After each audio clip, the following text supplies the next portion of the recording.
The bank survived the morning, but they didn't have enough cash left. So in the afternoon, they called for more from the Federal Reserve Bank.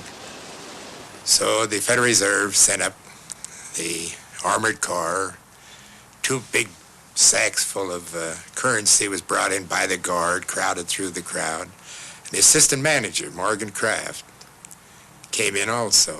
So Mariner, my brother, grabbed Mr. Kraft and he said, now get up on this marble counter and tell these people that you've brought up a lot of money and there's more where that came from. And he did. And then Mariner got up and said, now you've heard that story, we're not going to close. We're going to stay open as long as any of you people want your money. So don't worry about it at all. Well, of course, you had one other bank in the city, and we called him and told him that he couldn't close either. He said, well, I can't. I haven't any money to stay open. So we made him a temporary loan. Because we had another bank close while this run was going on. The psychology of the public would be such we'd never break the run in our bank. Everybody would come until they got all of their money out.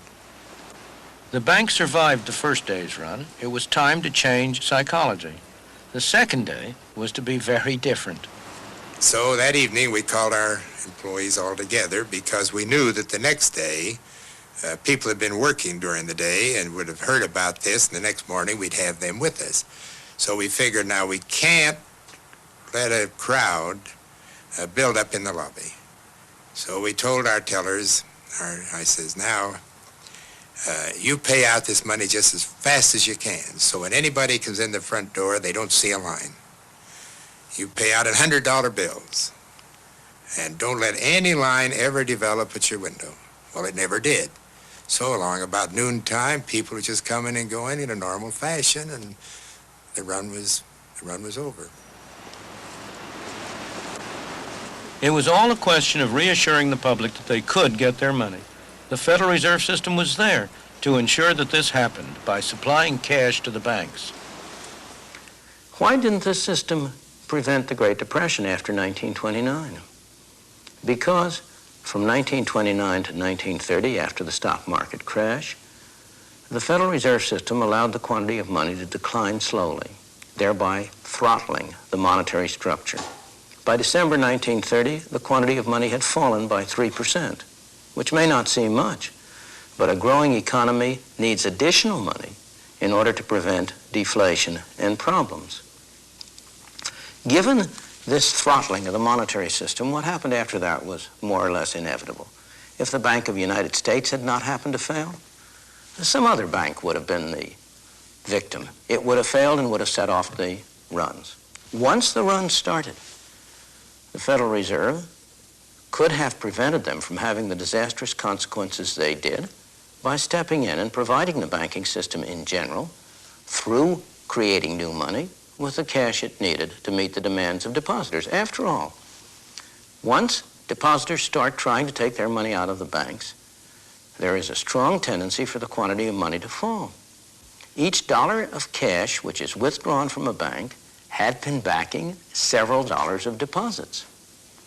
If the Federal Reserve had stepped in, bought government securities on a large scale, provided the cash, the depositors would have found that they could get their money and they would have stopped asking for it. Ironically, the people at the New York Reserve Bank knew that this was the right policy. No one had advocated it more forcefully than Benjamin Strong, the first head of the bank. Tragically for America, he died 2 years before the real crisis. With the death of Benjamin Strong, a truly remarkable man who not only ran the New York Bank, but was also the key figure in the entire Federal Reserve System, a struggle for power broke out between New York, the other banks, and the board in Washington. New York lost, the other banks, and even more, the board in Washington won. That was a little noticed event, but it was the first step in that massive move of power to Washington that has dominated our lives ever since. Then and now, this building housed the U.S. Treasury Department, but at that time, the Federal Reserve Board also had its modest offices somewhere in the same building. The shift of power was sealed a few years later when the board got its own magnificent temple a few blocks away from here on Constitution Avenue. Despite excellent advice from New York, the system refused to buy government bonds, something which would have provided cash to the commercial banks with which they could have met more easily the insistent demand of their depositors. Instead, believe it or not, the system stood idly by while banks crashed on all sides. As the head of one of the banks put it, the reserve system had to keep its powder dry for a real emergency. But if this wasn't an emergency, what was? As bank after bank closed, a chain reaction was in process, destroying money as it went.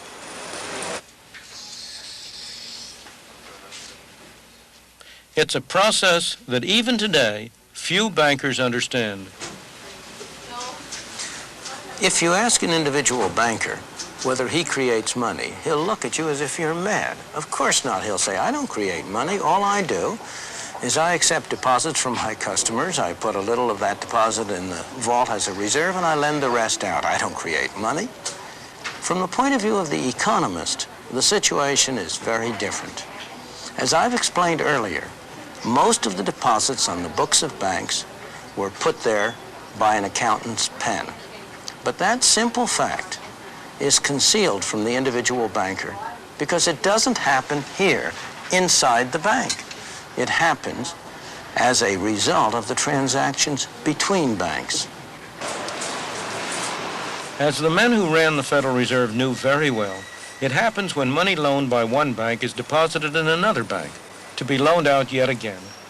In the Depression, the process was working in reverse. The banks were destroying money. Nonetheless, the Federal Reserve let it happen.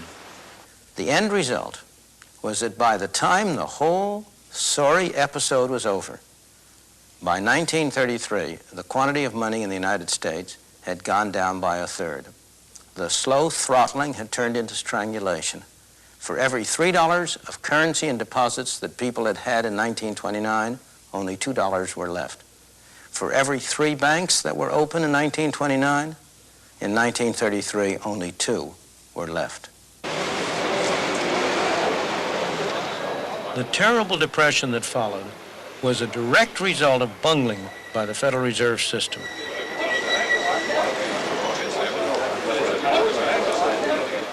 Their monetary policies stifled any hope of economic recovery. Worse still, America's depression was to become worldwide because of what lies behind these doors.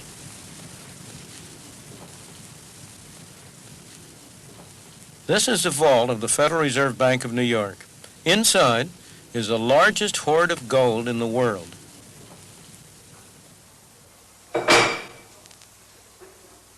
Because the world was on a gold standard in 1929, these vaults where the U.S. gold was stored provide an excellent test of where the Depression originated. If the Depression had started in Europe or somewhere else in the world, the U.S. would have lost gold. More gold would have flown out of the country than came in.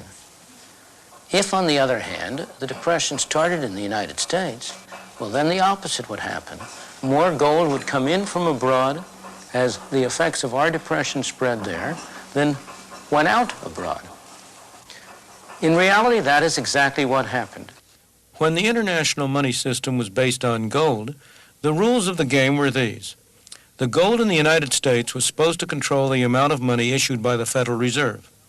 In turn, the amount the Federal Reserve issued controlled the amount of money issued by the commercial banks, which in turn controlled the amount of money that individuals, businesses, and industry could get from the banks. The result, a monetary structure, all supposedly tied to the amount of gold in the vaults in the United States. But in 1930, the Federal Reserve didn't play by the rules. It stood by as banks started to collapse, and with each one that went, the money supply fell. Businesses and industry inevitably began to fail. Americans, now poorer, bought less from abroad. Britain was one of the countries affected. Like the United States, Britain had its own monetary structure tied to gold. The trouble was that Britain could now sell less abroad. It cut down the amount it bought from abroad, but not by enough. Under the rules of the gold standard, it had to pay the difference in gold. With every bar of gold that was shipped out of Britain, the amount of money decreased. A depression that was already underway in Britain got worse. British gold flowed into the United States, supposedly to form the foundation of a new slice of the monetary structure. But the Federal Reserve didn't let it. The gold was simply locked away.